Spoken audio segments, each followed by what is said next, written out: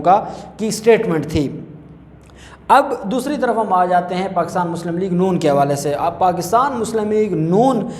کی جو آزاد کشمیر میں آپ جانتے ہیں کہ الیکشن ہونے جا رہے ہیں، اور ابھی سے پاکستان مسلم لیگ نون کو جیسے گلگت بلتستان میں بڑی بری شکست ہوئی تھی، اب آزاد کشمیر میں بھی ان کو شکست نظر آنا شروع ہو گئی ہے۔ شہباز شریف نے بھی اس کے اوپر اجلاسات کیے ہیں، جبکہ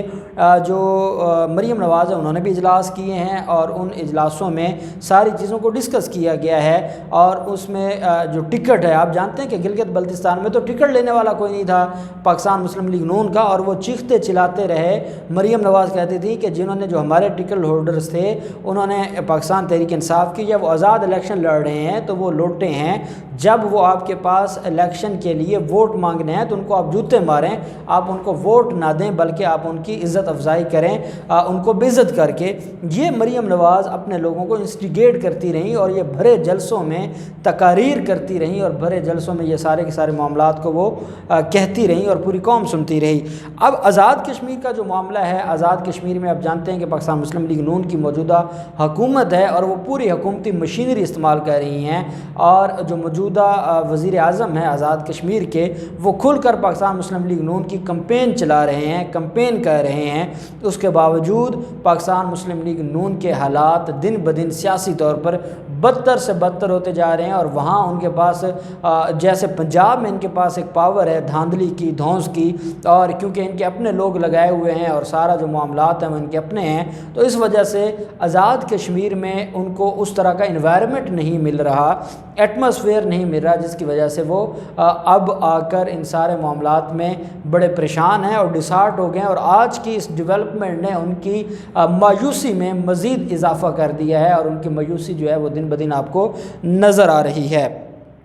آزاد کشمیر سے تعلق رکھنے والے پاکستان مسلم لیگ نون کے سینئر رہنما ہیں سردار امتیاز روز، انہوں نے آج جمعے کے روز وزیر اعلیٰ پنجاب کے معاون خصوصی کے ساتھ مشترکہ پریس کانفرنس کی، اور پریس کانفرنس کر کے پاکستان تحریک انصاف کی سینئر قیادت موجود تھی، اور سینئر قیادت کی موجودگی میں جو ہے انہوں نے اناؤنس کیا کہ وہ نہ صرف وہ اور بلکہ ان کے ساتھ جو باقی لوگ تھے وہ بھی اس میں جو ہے وہ پاکستان تحریک انصاف میں شمولیت کا اعلان کرتے ہیں، اور پاکستان مسلم لیگ نون سے اپنی راہیں جدا کرتے ہیں، اور اب ان کا پاکستان تحریک انصاف کے ساتھ ہی اٹھنا بیٹھنا ہوگا، اور وہ پاکستان مسلم لیگ نون کا مزید حصہ نہیں ہوں گے۔ اس میں ایک اور اہم چیز ہے، وہ یہ ہے کہ جو معاون خصوصی ہیں وزیر اعلیٰ پنجاب کے سردار تنویر الیاس، انہوں نے کہا ہے کہ مسلم لیگ نون نے 5 سالہ دور حکومت میں آزاد کشمیر میں سوائے مایوسی کے تاریخی غلطیوں کے اس کے علاوہ کچھ نہیں کیا۔ انہوں نے یہ بھی کہا کہ آزاد کشمیر کی حکومت کا صاف اور شفاف انتخابات وہ نہیں چاہتی، کیونکہ وہ اپنے دور کو توسیع دینا چاہتے ہیں، اور وہ ہر طرح کے اچھے ہتھ کنڈے اپنائیں گے، لیکن ہم ان سارے معاملات کو دیکھیں گے۔ انہوں نے کہا کہ راجہ امتیاز طاہر نے آج پاکستان تحریک انصاف میں ساتھیوں سمیت شمولیت اختیار کی ہے، وہ آزاد کشمیر کی سیاست میں اپنا منفرد پہچان رکھتے ہیں۔ پی ٹی آئی کے اقدامات اور عوامی سیاست کی وجہ سے بلاول بھٹو، راجہ فاروق حیدر مایوس ہیں، اور یہ مایوسی ان کے چہروں پر عیاں ہے، اور وہ دن بدن اس مایوسی کی وجہ سے اور اس پریشانی کی وجہ سے وہ کڑھ رہے ہیں، اور ان سے ہو کچھ نہیں رہا۔ اور جیسے گلگت بلتستان ان کے ہاتھ سے نکلا، اسی طریقے سے جو باقی جو ہیں جو مختلف جیسے آزاد کشمیر ہے وہ بھی اب ان کے ہاتھ سے نکلتا جا رہا ہے۔ خیبر پختونخوا پہلے نکل چکا ہے، پنجاب کافی حد تک جو ہے وہ پاکستان تحریک انصاف نے سنبھال لیا ہے، اور بلوچستان میں بھی آپ جانتے ہیں کہ وہ اتحادی جماعت ہیں پاکستان تحریک انصاف کی، تو اب یہ تو ایک ہی جماعت اپوزیشن کی جو سندھ میں بیٹھی ہے، اور جو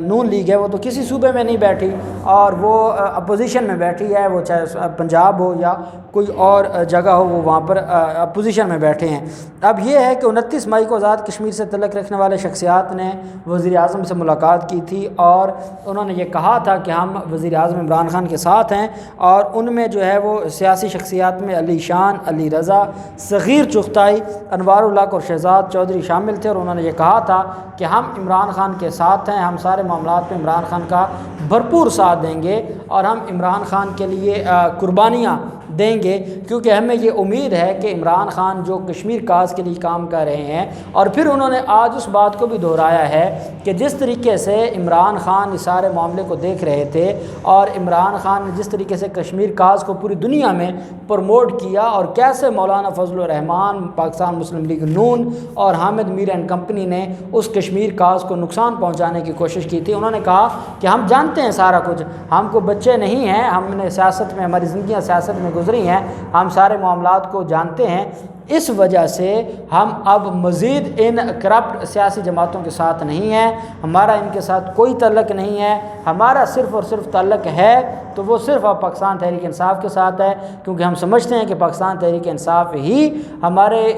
جو آزاد جموں کشمیر ہے اس کی ترقی کے لیے اور پھر مقبوضہ کشمیر کی آزادی کے لیے اپنا کردار ادا کرے گی، اور وہاں پر ہونے والے مظالم کے خلاف آواز اٹھائی جائے گی، اور عمران خان کی قیادت میں پاکستان ترقی کرے گا، یہ ان کا کہنا ہے۔ اب یہ سارے معاملات ہیں، مفتی کفایت کی ضمانت کا خارج ہونا وہ انڈائریکٹلی جو ہے وہ بہت بڑا دھچکا ہے مریم نواز کے لیے، کیونکہ وہ مریم نواز کے بھی ترجمان ہیں اور ان کے ایجنڈے اور ان کے بیانیہ کے پروموٹر ہیں۔ اس کے علاوہ جو پاکستان مسلم لیگ نون کو یہ دھچکا لگا ہے کشمیر میں، یہ بھی ان کے لیے بہت بڑا دھچکا ہے۔ تو اب دیکھتے ہیں یہ جو سیاسی سینیریو ہے یہ کہاں جاتا ہے، جو بھی ڈیٹیلز ہوں گے ہم آپ کے ساتھ شیئر کرتے رہیں گے۔ اللہ پاک پاکستان کامیاب ناصر ہو۔ بہت شکریہ، اللہ حافظ، پاکستان زندہ باد۔